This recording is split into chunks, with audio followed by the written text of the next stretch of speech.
It's time to get into game 2 of the day. And look, roses are red, violets are blue, Direwolves are back. And I missed you.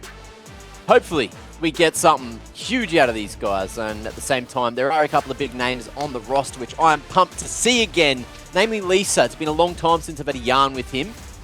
And it's good to see him again there. Now look, Skimmy, good to see you. Max, great to see you. It's been ages since I've seen those beautiful faces on my screens. Yeah, sorry, Mac. It has been ages. It's been like 5 minutes. I know. It feels like ages. Is but this your I'm excited wrist to see the technique? Direwolves. I'm excited to see the Direwolves. Almost as excited as Mac is to keep staring at me as I can see him just locked in. Everyone better be locked in. I want a good game of Liga Legandos. And of course, we got to be talking about Mammoth first here for the first game. These guys doing all right, putting it to some teams, maybe not others. But again, since De Jong's been back, they've been looking pretty good. It just feels a bit disjointed. So hopefully today might be a chance, Skimmy, for them to show what they've learned in the last week or so. Well, exactly. I mean, I think like the writing was certainly on the wall, especially with the debut of, the reintroduction, I should really say, of Darjun coming back into the roster up against Ground Zero. Despite them going 0-2 in that series, they still looked like a major damage threat, obviously, in this series into Kanga. The first one not going their way, a bit of a communication issue you heard from the likes of Nectar and Gudo in terms of when they wanted to try and force those engages, but especially in the second game where they had the Caitlyn Milio and an Akali that went really far ahead. It was a very one-sided affair, so I'm really hoping they can try and find a fairly easy-to-execute comp and say, look, in theory, we should be the more well-drilled team, given that we're going into a roster that haven't really had much time to play. So Yeah. I'm unsure where this one goes, quite honestly, Mac. You've got a team that is struggling for form up against an unknown quantity. Anything can happen. Mess is best, and that might be what we get if Direwolves haven't had too much of a chance to practice. And of course, Shinky, old mate's back in, doing God's work. But Max, tell me about this team and what we should expect to see, because there's a few names I'm unfamiliar with. Yeah, well, we should expect the unexpected, right? From top to bot, River is an absolute unknown quantity. He's busted out the Riven, he's picked the set as well. This is a guy who's very happy to play for lane, but also willing to make some of the most unorthodox roams you'll have ever seen in a competitive League of Legends game. This top lane is absolutely crazy. Lisa, a bit more known, he's been in our league for a while on organizations such as Peace, and he's kind of this player who can do it all, really, whether it's facilitating or carrying, he's capable of that. Empus, young rookie talent. And then coming down towards the bot lane, Katsuri obviously coming back in from NA, a bit of a hiatus from pro play in general, and joined by Shinky, who's no stranger to a Direwolves uniform. Well, we got a very interesting individual on the line. We have Asta here to have a quick chat to. Asta, mate, good to meet you. How you doing? How's it going, guys? I'm going good. Have you got a Valentine yet, or have you been too focused on the game? What's been your mindset today leading up to this one? Unfortunately, not this year. I've been Well, look, grinding Max, too much on I lane. know you're looking. I know you're looking for a duo queuer, huh? Would you? Maybe I could sort you out with a little bit of Asta, huh? I'm just playing matchmaker. Sorry, look, we'll get back to it.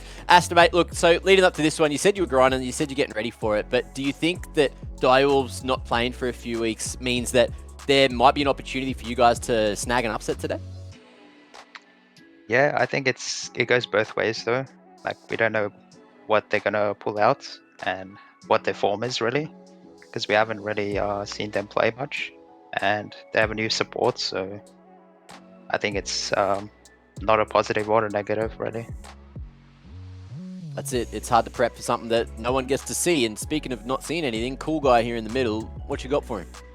Good question. I want to talk about the bot lane in particular. I suppose ask you how you really approach this one, because it is a case of looking to try and play something fairly standard, very much on point with the meta, or are you looking to try and say, well, they're an unknown quantity with a new support. Let's try and throw them something a little bit different, right? Like, you got these Senna, Time Kenches, the Seraphine variations. Is it as simple as saying, let's just do something crazy and try and upset them in this best of two format? I think we've been playing pretty standard so far, but I really want to try new stuff, especially for support, so maybe we'll have something fun this split. Fingers crossed. Fingers crossed. Love a bit of fun, love a bit of action, so hopefully we get to see that. Max, what do you got for them here? Well, besides a potential Valentine's Day date, I did want to ask about, you know, how you guys are feeling coming off your win, because it had been a bit of a rough start to the split for you guys. You finally got that win versus Kanga. How's the team environment feeling after you picked that one up? I think, yeah, it was a rough start, and only having 2 bans is not the best, but we've had a good scrims lately, and yeah, getting that first step is really important. So confident that we can do it. Cool. Right. And on that note, Asta, I'm glad you've at least found a little match today, but we got to let you go and play a match as well. So thanks for coming on the show. Thank you. Bye-bye. Good to have a chat with him. Max, mate, look, I'm giddy. say I'm thank giddy. you. Say thank Sorry, you. thank you, Mac. Thank you. No worries. You want more? I could probably get you another one. We got someone else coming up, which I can... You just Why want, not? you just want to see Max blush, don't you? Every single day, you need to either do something cringe or awkward or rizz him up. And it works It Have you every seen, time. have you does. seen that photo of him without a shirt on? I put it on Twitter earlier. Like, it just... Man. Oof. That's actually me. For everyone looking at home, that is actually me. Yeah, it's pre-pump. It's pre-pump. Absolute insanity. Now, what are we expecting from Mammoth here? Do we think that they're going to pull out something a little bit creative and try to play to their strengths? That's what I was asking him, kind of, right? Because like the last game was the Yeah. Caitlyn Milio, which was a little bit off-brand for what is the go-to quote-unquote meta. So I was trying to like get a little bit out of him. I was, you know, are we going to be playing mages in the bot lane? Are we going to do stuff crazy like, you know, the Maokai, for instance? Obviously, you've had a game on Blitzcrank, so there's definitely some weird champions out there. But are we going to go into almost like, you know, Kurak territory, busting out things like the Zillion, for instance? So I always find it exciting when there's like these unknown quantities. You can just be as crazy as they are because you've not scrimmed them, you've not seen them. So Yeah. in a best of 2 format, when it is that volatile, you can cause an upset. Well, someone that's been very volatile, and the fact that he only just joined the roster of Direwolves is Shinky, and we got him here for an interview to have a quick chat. And look, my first question for you, Shinky, other than, damn, you're looking fine today. I've got a friend, his name's Max. I think, you know, you two can probably meet up at some point in the future. That wasn't a question, Maybe. but look, welcome to the show again. How you feeling? How you doing going into this one? Of course, you've only joined the roster recently, so have you managed to get in any prac at all, or are we shooting blind for you today? Yeah, I'm feeling pretty confident today. It is pretty blind, I'll have to say. Yeah, it was a pretty. I've just joined pretty recently. I haven't much practice, but I think I'm pretty confident with our roster because I've played with them before. Loki, and I'm pretty good friends with them, so I think our synergy is there. Yeah. That's cool. Synergy can go a long way, especially in competitive games. You need that coordination, don't you, Skimmy? You certainly do, and I suppose talking about coordination, how have you found it as a top laner now, role swapping back to support? You know, what's it like? What's the sort of champion pool looking like? Because obviously we know Karma's your go-to. After playing top and support, like my champion pool has expanded. You know, I can play a bit of both. You know, engage, enchanters. I'm pretty flexible. Could we expect anything spicy then? I tried to get it out of Asta. He wouldn't tell me too much though. He'd say, nah, it's going to be pretty standard. I know you don't want to give away what your draft's going to look like, but we've seen some innovators in this region, and they'll play literally anything. Who knows? I might pull something out. Who knows? Maybe. there a Just maybe. Let's do it. Sure. Okay. Fingers crossed again. I'll take that. I'm sure Max would love whatever you're taking out, wouldn't you, Max? Yeah, Mac, I absolutely would, and I'm sure I'll be seeing Shinky at D1 sometime soon. But look, I just want to get your take, because Asta said it can kind of be like a bit of a double-edged sword, the fact that you guys haven't played on stage for so long, right? On the one hand, you don't have that experience, but on the other hand, there's a lot of stuff you guys can hide in draft prep. So what's your take on that kind of window where you haven't been seen? Sorry, what was the question again? I kind of blanked out a little bit there. You guys haven't played on stage. Is that a good thing or a bad thing in your opinion? I mean, to be honest, for me, it doesn't really matter. Like, obviously, I played Loki. I've practiced before. Like, I filled in the scrims and stuff, so I'm not like fully, you know, like out of the scene, I'd say. But for Asta, maybe. But like for me, I'm pretty confident. Like, game. It's those eyes. It's those eyes. It's so easy to lose focus on what he's saying when you're just looking at him. Isn't that right, Shinky? Actually, It's too crazy handsome. how handsome he is. Sorry, I'm sorry. I'll put these on instead. That'll Oh, here we go. I'll put these on. Alright, continue. Yeah, cool. All right, thank you. That's what I was hunting for this whole time. Shinky, mate, look, I know you got a game to get to, so we're going to let you go. But thanks. It's been a fun one, and welcome back to the LCO. Thank you very much. Yeah. Good luck to them. Thanks for coming, Matt. That was a fun one. Shinky, absolute legend. And look, I'm keen to see where this game goes. You want to see who's picking what sides? I think I want to see who's picking what sides. I want to see who's picking what side. Can you Pico see keeps who's sneaking picking in what here. side? I don't know. What do you reckon? Can we in Double general? blue? We I'm going to go out on a limb here and got- say blue. Hey, we need to, look at our sponsors for a moment before we look at the sides, of course. Beautiful. are. Pink, Valentine's Day, love, everything. Make that victory glorious, you Makes two. sense. Be glorious. Yeah. Here it is. Blue side for both. Okay, nothing fancy here. No one else taking a page out of Bliss's book. But blue side means that we could be on for a little bit of upset potential, Who knows? We need to figure out what Mammoth are going to put prio on if they are going for that blue side, right? Because it's not just about being on the side. It's more so just about how you're going to play out that draft. And we have absolutely no idea what Direwolves comp is going to be looking like. So I can't wait to get into the game. And I need you to gamble, give me all your bloody points. I mean, give us your prediction up here. And you can too, maybe keep up with us in the prediction game. We've been doing pretty good, haven't we? Did we do good last game? Yes. Yeah, we did. All We got did. it. It was great. It was great. Sorry, I'm trying really hard not to go into doggy speak because I have a beagle staring at me off to the Is side. Pico hanging out? She just wants my dinner. It's because dinner's in front of me here. But Ooh, split. Skimmy. Hey. I've got a little bit spicy here, boys. I don't know about you. I don't know why there's this major vote of confidence, having not seen him, to go for the 2-0. I'm a big believer that Mammoth, having gotten one win, have that self-confidence now to say that we don't deserve to be in this position. So I feel like it is going to come down to both teams getting a blue-sided favored draft, then just winning off that. Okay. Well, we'll see if that happens. We'll see if Direwolves are going to be looking a little bit rusty in the draft. And I want to see what happens. Max, what about you? You think Direwolves are going to be going ham straight out of the gates, looking to make that run all the way back to playoffs? Look, I was saying this off air before, but we haven't seen Direwolves. We have seen Mammoth, and what I've seen from Mammoth has not been impressive, right? Yes, they secured the one win, but really, it was a very close game, and they did manage to secure that win, and it was really only because of this Jarvan that was easily able to get those engages time after time. So I think Direwolves on paper, just individually, they're too skilled for Mammoth to overcome.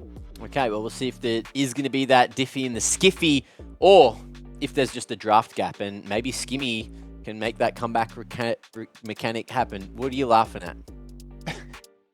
What are you giggling about? You can't giggle on my show if I'm not giggling. You got so What lost did I do? in Max's eyes that he put glasses on, and now you're getting lost in mine. So, I mean, it's just what it is. I got lost in that smile, man. It's that Yeah, smile. it That is what it damn is. smile. Damn, that boy. smile. Damn smile, Lean back. I can't do that. My chair's $20 from Kmart. So there we go. That was almost a safety hazard. Get them stretches on, boys. Really stretching out this segment, aren't we? We certainly are. We're just holding the Draft, show hostage. save us. Who knows what's going to happen? Will we go to Champions bit of next? rocket. Will we not? I don't know. How good. We could just How talk here all good. day. What do we think the sneaky comfort picks are? What do we think Shinky's new champs are? Because he's going to be a whole new player, not just playing Karma, isn't he? I mean, I feel like he can play everything. Like he had already a pretty decent champion pool when he was playing support before, and then top lane just kind of expands it even more. So I think that he can kind of pair anything with Katsuri. I would love to see the Karma support. We haven't seen it, right? Yeah. This is a very fringe pick, but very strong as the AP variant. So if they want to go full kind of lane kingdom with the Varus or something, I think that could be fantastic. Okay, well, we'll see if that one slides through. It'd be lovely to see something new here in the LCO. We did have a look at those champs earlier from around the world, which we aren't seeing in the LCO, which could be flexed by a couple of these individuals. So maybe there's a world, maybe there's a way where we get some of those in this game, but there is high priority for Direwolves to get these wins and try to get right back into the league, because playoffs is really not too far away. When's it start? The week after next, right? Or is there going to be a little gap? It isn't too far away, Max. Mac in stage. Mac and Max. Eminem, there you Mac go. and Max. Even I'm getting lost. You know, it's contagious. All these yarns, even I don't know what I'm saying anymore. That's a good sign, boys. That's a good sign. That's a good sign. But when is playoffs? Good question. Good question. 2 weeks. Should we look at the schedule? 2 weeks. 2 weeks. I'm going to deep dive into the schedule of the season, and you guys deep dive into Champ Select. See you later. All I do, I don't know about you, Max, but all I do is I show up, I speak, and my job is done. Oh, it's playoffs. Souls Grand Final. The season's done. Oh. Incredible. Oh, I'm unemployed again. The classic caster pipeline, but already the pipeline for playing against Direwolves seems to be taking away this Riven. Riven did pick it versus BioPanther in his very first game. Didn't have the greatest showing, getting solo killed in that matchup, but still not wanting the comfort there, not wanting the thousands of games he's played in solo queue to translate to the competitive stage. Absolutely. Yeah, it was a bit of a rowdy performance right on that Riven to showcase what it could be done and where it went. And ultimately, a roaming Riven was a little bit left field. Oriana, though, going to get banned away here from Mammoth. They're going to consider, okay, what is our priority in terms of where we want to try and turn this one around? We've seen that Nectar's got a bit of an affinity towards this Gwen. Absolutely loves it. Has certainly played the Udyr as well. I would love to see him get fairly aggressive to take down River, who we know is really keen for a fight. River absolutely is keen for a fight, but the bans from Direwolves mean that this Ashe will be up and available.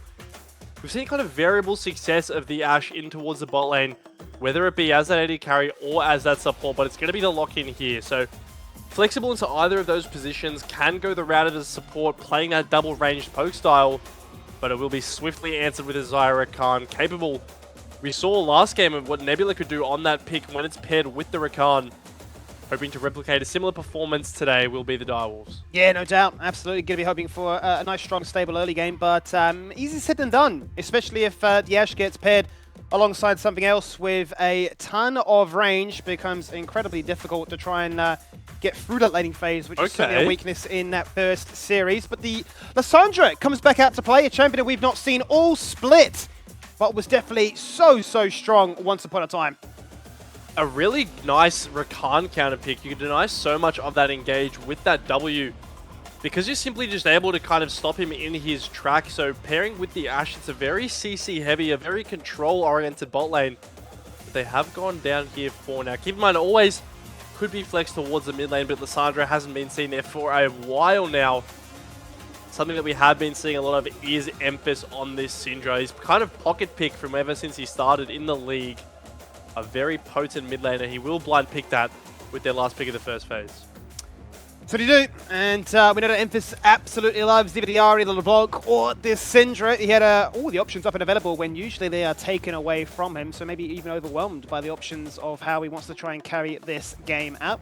And I'd imagine now, with that Caitlyn being hovered, this would definitely be their line of thinking, right? In terms of, okay, our bot lane, it's strong, but we need to make sure we can get through that laning phase and not have to try and recover like we saw in that first series. So, deny the Caitlyn. What else we didn't think? Are we going even deep and saying the likes of a Jhin, perhaps, to really make sure there's not too much range? It is interesting that their bans are kind of still thinking that it is going to be that Ashe support and leaving the Lissandra for somewhere else on the map. You would imagine that a Syndra into Lissandra matchup isn't the greatest. You do obviously have a fair bit of gank threat, but outside of that, the isolated 1v1 can be pretty punishing. So, will remain to be seen where that Lissandra is moved around the map. As Mammoth look to take away some junglers here, you can see they've already secured the Udyr, which again, another flex potential there. But taking away the Xin Zhao definitely buys a lot of space for something like Ashe to work. Yeah, it certainly does. Makes it much easier to guarantee that that Enchanted Crystal Arrow is going to land and is going to be your ease of avenue to get a good fight. As they do deny the Lee Sin, we know that Gudo is phenomenal on this champion, but same could be said for Lisa. Once upon a time when I first joined this league and I heard his name, I thought he just was a Lee Sin one-trick.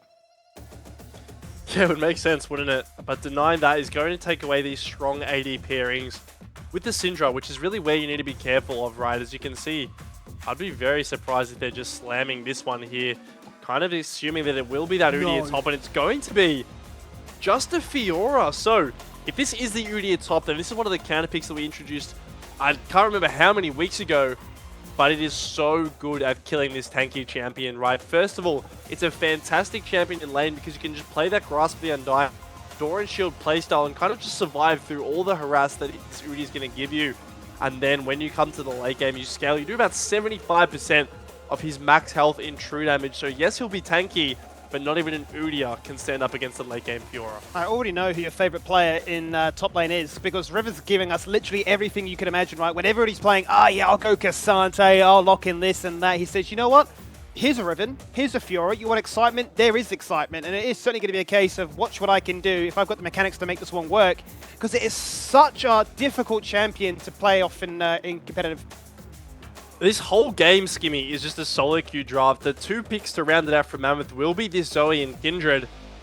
Zoe, obviously Dajong's pocket pick. He loves this champion. He loves the poke. He loves the solo kill threat that this has.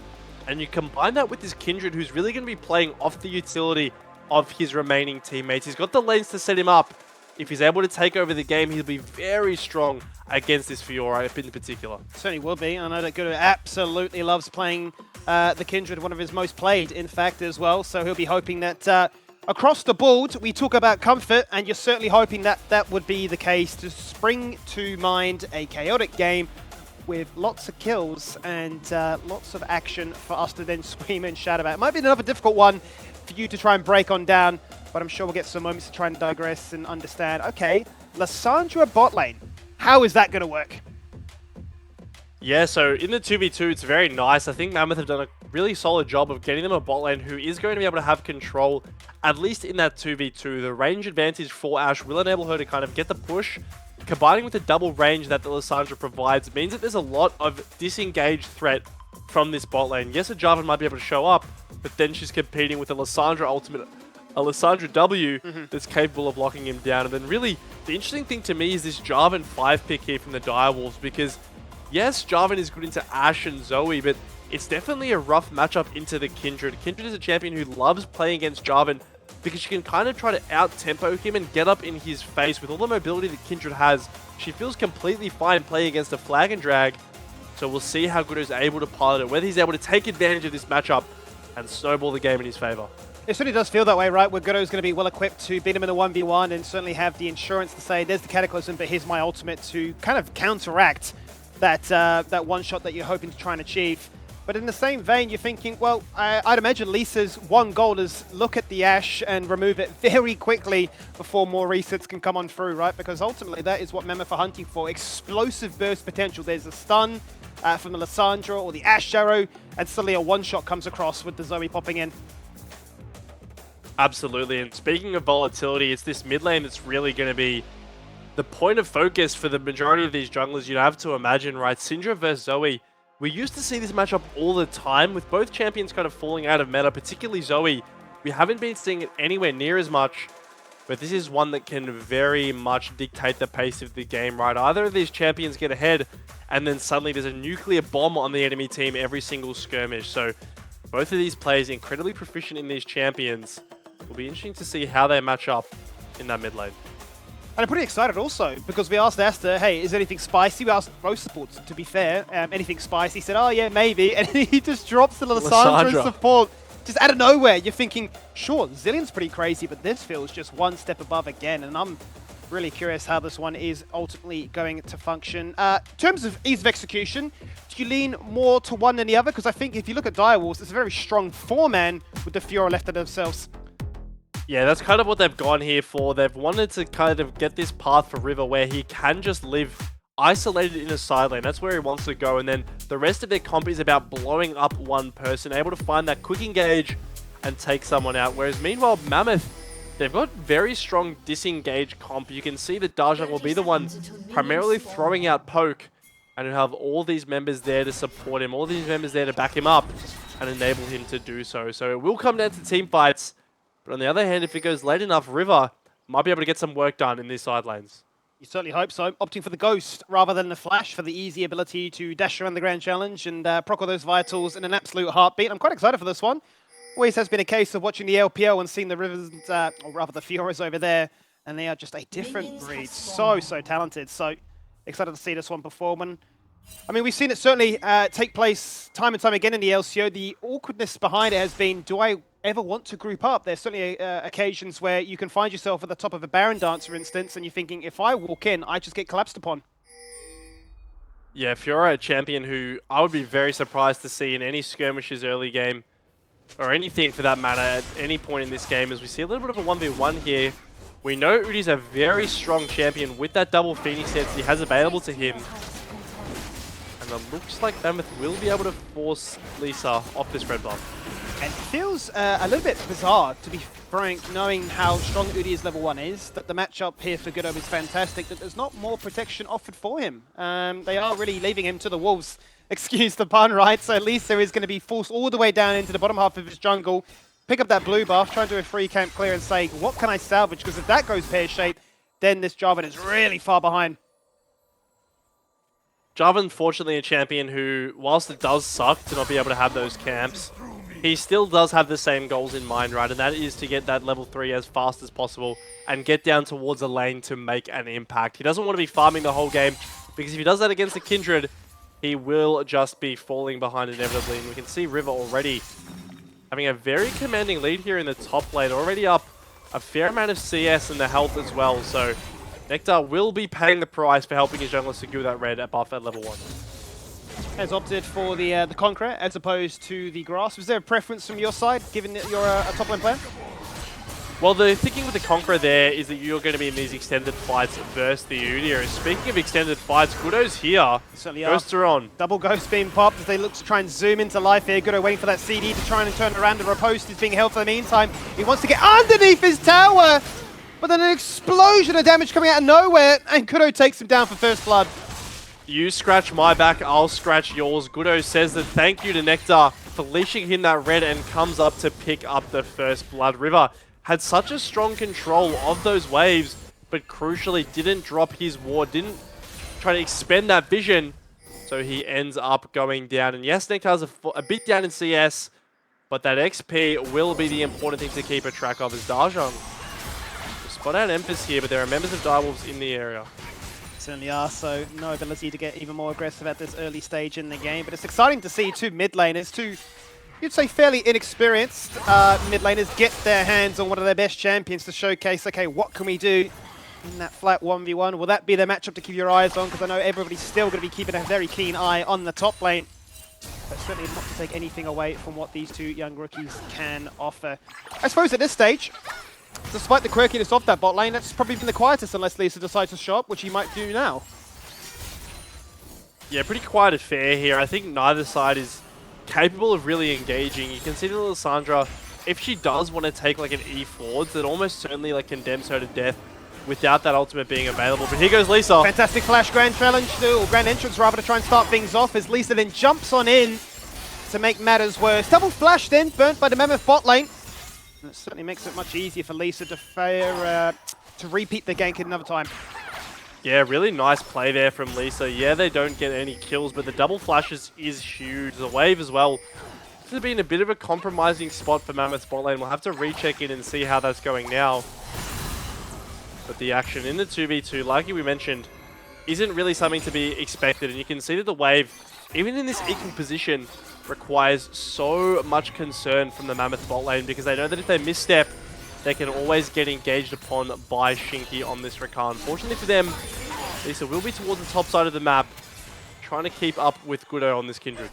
Yeah, so he doesn't want to allow him to do as he pleases, right? Sure, you can reveal yourself with the gank, and if it doesn't work, you get the summoners. It just gives so much free movement for Goodo to do as he pleases. Already up by 10, able to then look at those Void Grubs and snag one, but then be forced to back away to his own Gromp to say, well, there's no point greeting much more than that. Obviously, you can see Nectar here currently getting shoved under his tower once again, as River is relentless in his push. He will be relentless in his push, but Nectar does have some heal cut online, so will be quite effective in cutting the Fiora's trades, especially in the extended ones. That Conqueror can provide so much damage, and I mean, just look at that Udyr damage. It's insane. As Nectar potentially looking for something here. He knows he does have the health advantage. Once again, Udyr showing why he's been such a contested pick in this top lane. Ooh. As he's found River. Yeah, River's popped the ultimate right now, and he's going to be really careful because he can't actually dash back in to tap those vitals. He cannot get the life that he so desperately needs. And I was curious, you mentioned it could be a bit of a counter matchup, but right now, I tell you what, Nectar is saying, don't disrespect me with this pick, it's not so cute. Yeah, Nectar absolutely having a good time up there in that top lane. You can see that nullifying orb getting so much value as the Direwolves have started this dragon on the bot side of the map, but I don't think they want to let it go for free. Asta's in. He He steals stolen it. it. Asta's picked it up. Lisa cannot guarantee it with the smite. As the fight continues, and Asta's already picked up one. Duck the focus right now, kiting as the Ash, dodging out vision, sidestepping the scatter of the week as Emphis drops down next. Gudo picks up another, and you cannot get the dragon. You can't even get the team fight after. It's a disaster for the Direwolves. Not only do they lose the dragon to Asta of all people on this Lissandra support, but the fight after is a catastrophe. You can see the frozen thrall from that support Lissandra doing so much work to slow the Direwolves that it allows the rest of them to catch back up. And let's see this initial steal here, because Lisa, I'm not sure if he has the smite available. Let's take another look. He smites it 30 HP. Too early, it seems like there. Goes down as well, and that gives the frozen thrall. So whilst all the members of Direwolves are committing onto Duck here, we know when Darjong is just able to freely hit. And in a situation where summoners are all over the ground, that Zoe's going to be all too happy. Certainly is the case. Makes it very, very easy then for the rest of the team to flourish as a result. You get that one reset, Lissandra clones putting in work, and the rest of the team waste no time to pounce upon them and certainly seek blood in the water. We already talked about how rough this jungle matchup could be. Well, to put Gudo ahead this early and to be, what, 2-0-3, only 8 minutes in, pretty good. He's already got 4 marks, and I feel like we're watching a repeat of what Wynot did on Kindred yesterday, where you just get this far ahead this early on, you can just take over the game single-handedly. Yeah, and this is one of the good things about playing with an Udi at top, right, is he can almost guarantee prio at every single stage, so Gudo is going to be able to pick up the red buff as well as the Krugs here, as Lisa will luckily trade that on the opposite side of the map. And now, once those level 6s tick over for the Mammoth bot lane, it becomes an incredibly hard prospect to actually dive them, because there's just so much CC to come out. You misstep a single foot, and you will fall down to the barrage of crowd control they have available. He will be spotted out here and forced to back off from the red buff. Well, that is the concern, right? If a dive were to happen, it very much is the case of there's the Enchanted Crystal Arrow, there's the Frozen Tomb, there is infinite lockdown, and especially if Katsuri has to burn that cleanse early on in the lane, even before that combo comes on through, there's no dodging it. There is no escape from that situation, so much Bubble so lands. that even Lisa now realizes that life is just not that pretty so far. He's down to 30%, gets charmed as he dashes across. Gudo is on the hunt, looking for another kill. As the arrow comes all the way from bot lane, and Katsuri gets aggressive in their own 1v1, but it doesn't matter because Darjong's already done the damage. He's picked up a double. Katsuri's out of range, flashing into tower aggro, and pops the ult even for good measure to preserve his HP. Katsuri will pick up a kill there, but the fight in the river is all in favor of Mammoth, layering that crowd control initially onto Lisa, who they find out with a nice Zoe bubble. But then it's this Lissandra, who really has been such a value maker in these skirmishes, locking down targets, providing time for this Kindred to hit. And Mammoth continue expanding this lead. Right back with this replay once again. It all starts initially with Lisa saying, I'm actually caught out of position. Yeah, he's caught out really far. You can see, unfortunately, Asta's E doesn't get him over the wall, which he would love to be able to take down Lisa. But it's fine, because on the back end, they know that there's no flashes from that earlier skirmish. Asta just flashes forward, locks him down, and a simple double kill for Darjong. And quite honestly, this play here in the bot lane, it looks like Katsuri's the one playing the Ashe. He just runs them down, complete lockdown there. And even if the ultimate wasn't necessary, it certainly looked nice after the fact. And so much so now that actually very much early on, 10 minutes in, double Kraken Slayer picked up here. Both Katsuri and Gudo have had a huge injection of power. Fortunately for Direwolves, you know, they do have that Zaya who is ahead, because 3k the difference across the map here as Darjong has the exhaust. He's casting on his Emphis now, no flash. Sleepy Trouble Bubble, Gudo is here, looking for the kill underneath the tower. Oh. No way, he survives. Oh, he ticks at the end to red buff of all things. That really is crazy. And this Kindred is quickly becoming a problem here. You can see 6 he already has 6 marks as top lane. No way, and River falls down too. The experiment is starting to go sideways here, Max, and the Jarvan, he's not getting bailed out anytime soon. Oh, Gudo got it as well. That's his 7th mark, so able to get that upgrade as well with that one coming through. It's a disaster all around the map, Skimmy. Not even the top lane counter pick is working out. River falling down victim in a 1v1 versus Nectar on this Udyr. So really, this Katsuri on this Zaya is your last point of strength, your last remaining hope, really. What is otherwise a disastrous situation for the Direwolves. Feels crazy that we can run it back between two different series and just still have the sort of same script in terms of it's Xayah versus the world. That is pretty crazy, but honestly, it seems, even at this very early stage, a 6-0 mid-jungle with a Kindred this far ahead. I mean, I hate to say it when you're commentating, but it does feel like their game to lose now. Absolutely does. You can see that the difference, even between junglers, is just immense. 2 levels of full item Gudo has completed now. Plus, like we mentioned, those 7 marks. All the attention from Direwolves that they need to put towards preventing him from getting these further marks, you can see, is really a factor as top lane is skirmishing once again. Nectar's getting the better of him in this trade, though. He is. He just stands and delivers in Phoenix form and says, what are you doing? And here I am thinking that Yudi should have a rough one of it, maybe even tech into the bear form to try and get a bit more of a reprieve. He does not care. He ticks over to level 11, and even top lane cannot contest. Top lane can't contest. You're losing the second dragon. You know, I had a lot of faith in Direwolves coming in because of their players, because of what their potential is on paper, but right now, they're just being deconstructed by these Mammoth players. Where will they attack? You can see that the longer Lisa waits, the further this CS gap in the jungle widens. Ping's already coming out from Gudo onto the enemy red buff. He's not even allowed to farm his own jungle. Skimmy Nectar will take care of the grubs. Yeah, exactly. He's like, oh, look, I'll act as the jungler. I'm smashing top lane that hard. I'll take that for you. You can greed and go elsewhere.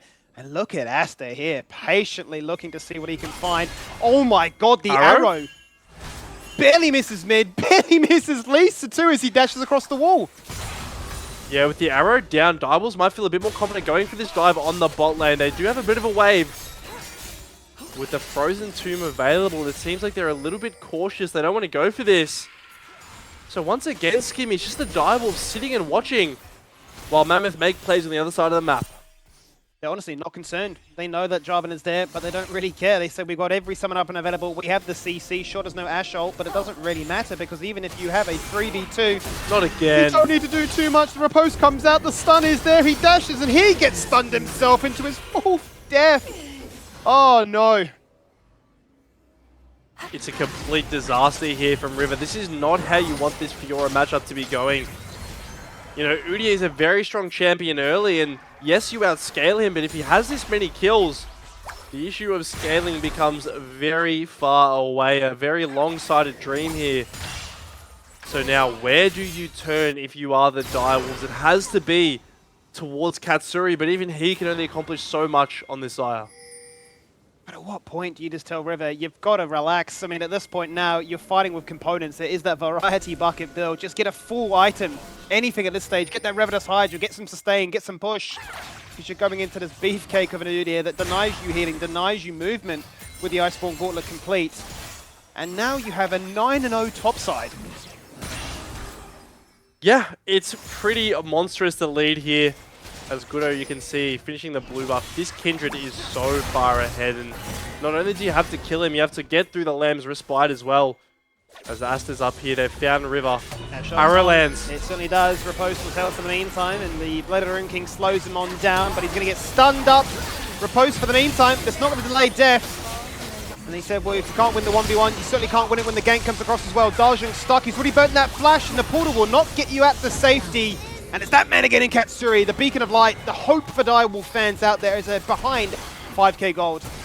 That's big. That is absolutely who you want that kill going over to, but Mammoth don't seem content with letting Direwolves walk out of this one. Nectar will give them a little bit of harass, but honestly, River going down to the top lane, yes, it sucks for him to die again, but he gets a fair bit out of it, right? He gets the Lissandra flash, he gets the Ashe cleanse, and importantly, the big thing there is the trade that's happening in the mid lane. You get the Zoe flash, and you also get the shutdown gold on towards this Xayah, who, like you said, really is the last beacon of hope for this squad. But they have to really conjure up a miracle here so early on, the Direwolves, because they're so far behind. 6 Void Grubs taken away from them, 2 Dragons picked up here by Mammoth, and it is Katsuri against the world. Look at that total gold graph. He has the most in the game, Max. He has the most in the game, and the next place would be his mid laner, which is just barely above the enemy support. Yeah, he really is by himself there. And the question is, what can he get done in these team fights? Because it's not an easy fight for him to play by any means. Not only does he have to avoid all the pokes going to be coming from Zoe, all the threat that Anudi brings, but it's the damage of Kindred. It's the damage of this Gudo, who has scaled so well into this game already in a very strong position.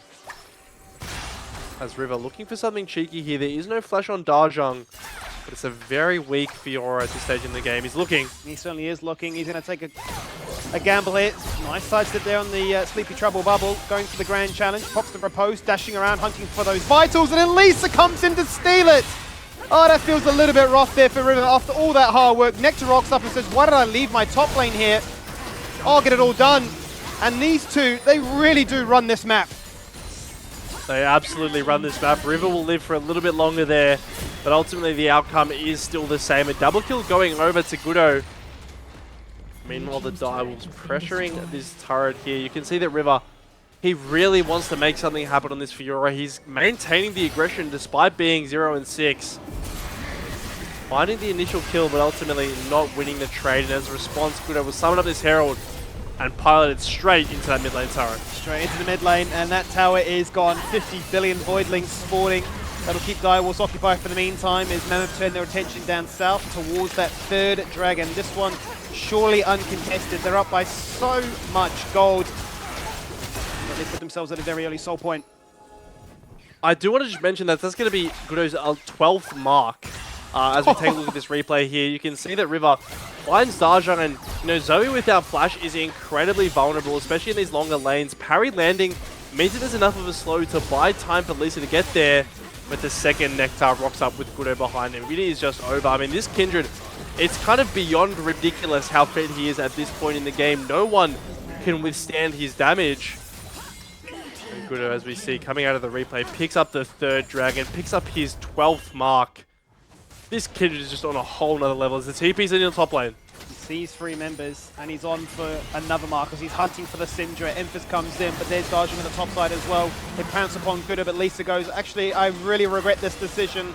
I've gone for lethal tempo, Sundered Sky. I wanted a snowball, but it never worked out in that fashion. And Katsuri very lucky that Gudo didn't dash across earlier. He might still look for Emphas here, though. That is his mark target. Instead, flashes to Katsuri. So he does. Blade Caller comes across. There is the Perfect Storm now, and the Blast Cone disengage away, but a good Lamb's Respite as both weren't taking any chances using their invulnerability. Fantastic disengage from Asta. The Ash ult from mid, not going to connect. And do you believe it, River, in an isolated rundown, this is what Fiora can do. Gets 2 shutdowns. I mean, Skimmy, this is just a complete solo queue game here. River finds those 2 picks, looking for Dajang as well, whose flash is just about to come back up. Yeah, it's a Zoe now with a Profane Hydra, one combo that you've probably not seen too common before, and he's going to jump out of the portal, pop back again, make him sleepy, and say, no, it's too easy. You have to parry that. Come on, River. You even get a timer for it, but he won't manage to dodge the Zoe E there, and that is the crucial factor. He ends up going down in that 1v1, but ultimately picks up a lot of gold before that, right? Grabs the shutdown onto Gudo, as well as picking up Asta on the back end, so nice position. Well, as best of a position, I guess, as you can be as this 2-7 Fiora. Yeah, certainly the case, right? Fiora loves to run members down in isolated fashion, much like the Kha'Zix, but 2-7 doesn't seem the most threatening, but certainly still has that percentile shred and can be a menace, even if you do think they are fairly weak in the grand scheme of things. Well, I suppose now for Mammoth, they realize that, look, this game is far from complete. We are very far ahead, but it's no means a 10k lead and insurmountable checkmate position for us to play from. 2.5 minutes so we can get the Infernal Soul and give us that incredible damage boost that we need to really make sure there's no chance for Direwolves to try and escape out of the hole they found themselves in. But for the meantime, it's all a case of let's just find more structures, more map pressure, more ability for Gudo to find marks.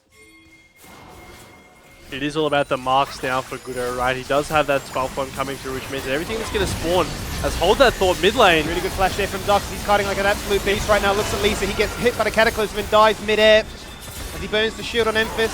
Venom Barrier not going to afford too much protection just yet. And puts to sleep his Emphas as well as Dajang pops across the wall and forces them back to their base. Forcing him back to base here. You can see Katsuri wanting to get a little bit aggressive with the gold lead that he had accrued. Won't be successful in finding anything there, and meanwhile, Mammoth will use the response window to take these 2 turrets. It's a big swing as Nectar's time to remind River who the better top laner is. Yeah, he says, who's the boss? It's Valentine's Day, and you are my date, and we're taking you down for pain again. Dark rocks up. Hits him with a volley and says, that's my job complete. I am not interested in a Fiora whatsoever. Blue Trinket goes out. Nectar He's going over. is really making sure this guy cannot run away. And Darshan says, Pocket Ignite, hit him with an attack, and send him to sleep again. Yeah, River, he got the turret, so ultimately that is a gold positive trade and will waste a little bit of time from the Mammoth solo laners. However, nothing too consequential here. The big things are still this soul that's spawning in a minute, right? You know the Direwolves are very far behind at this point, but you have to imagine that they will be making a last stand. If this Infernal Soul goes over so early, it's going to be a spiral from there with the Baron available as well. So the Direwolves posturing in towards this bot side jungle. They've got some decent ward coverage, especially in the river. And it's going to come down to how they can play around Katsuri. No flash, no cleanse on this AD carry. The ult will be the only defensive tool available. So certainly a bit of a precarious situation for this AD carry. As 20 seconds until Dragon Spawn. And he's just got so many damage threats to try and juggle with, right? If it's not the Zoe one-shotting him from a million miles away off screen, it's the Udyr running him down or the Kindred in his face, taking that 1v1 gamble. As they were so patient in that bush, waiting to see anybody reveal themselves. Ultimately, it gets revealed and gets told, you're not strong enough to try and threaten us with that kind of play. There is that Dragon, though, the Infernal Soul that Mammoth have worked their way towards. And if they can pick this one up at, what, 23 minutes in? I mean, this is such a strong advantage. It's huge, and you can see that the Direwolves don't want a piece of it. They're completely giving this objective away. River, the only one really on this side of the map to contest. But now, like you said, the Baron is going to be the next thing within the sights of Mammoth. Because of how fed this Kindred is, it really does become a realistic prospect despite how early it is in the game. So look at them to set up vision control. And look at Zoe. A Zoe Skimmy with Infernal Soul. Checking this Baron becomes a nightmare for whoever has to face check it. I mean, it's a disaster, and rightly so, right? He's picked up the Magi's, 5 stacks in that Dark Seal, ready to upgrade and utilize the good effect. He knows the game state. He knows that he can certainly flourish even further. The question for me, though, for River, right, is he's opted for the Death Stance instead of the Hullbreaker. Clearly saying, I don't ever want to group up with my team because I'm too weak in that regard. And whilst I don't win the 1v1, I'll have a crack at it again. As he runs in, Nectar says, let me remind you who the King of O's is. And tells him to certainly respect the neck. Yeah, Death Stance is a very weird pickup, right? Because not only are you missing out on all the damage from Trinity Forces, Astra's been caught. That's been called. Same for Nectar getting the kill and eventually in that bot lane as we juggle the aggro from the Baron Pit back down to the bot lane. I'm curious how Nectar wants to play this now because he does have that TP, so we can certainly threaten the inhibitor, force members of Direwolves back, and then Mammoth, as easy as you like it, guarantee the Baron. Yeah, he can just keep going here. There's no one actually stopping him. Bases will be channeled now to try to respond, but it looks like he will back off. It looks like he will take the Gromp as his prize, but to go back to what I was saying earlier, the Death Stance feels incredibly weird because you're not getting the damage from a Trinity Force, and it also is completely ineffective against an Udyr who is doing that AP damage. So yes, you delay a bit of it, but ultimately you're still taking the same amount of damage as if you didn't have the item. So definitely a weird itemization coming out of River as Gudo. With all that attack range, he can just dance around 3 members of Direwolves on the mid lane. He certainly can. It's a little bit ridiculous, right? The classic meme of getting caught in the mid wave is certainly not going to be an issue in this game for him. As he can certainly taunt their attention to say, all of you come attack me at once. But at the end of the day, these lanes belong to us. All that vision control that Direwolves have around this Baron Pit is all going to be for nothing in a second, as Mem will say, we're grouped up as 5, we'll clear that one up. We'll bait you into another fight so our carries can snowball even further ahead. Jackshow now picked up by Nectar. An absolute titan. 3 items complete. Nobody can really try and get through him apart from Katsuri, who's the only other person that matches him with those 3 completed items. Katsuri 300 CS right now with 3 completed items like you just mentioned. And to add insult to injury, Nectar just steals a red buff for his whole team there as this level 16 Udyr is seemingly unstoppable. River almost gets hit by a blind bubble. He will get revealed there. I'm not sure if Mammoth saw him. Arrow's on. And he is on. We're looking for it. And that's all. Yep. That's all it's going to be today. If it's not the arrow, it's the skill shots of the Zoe.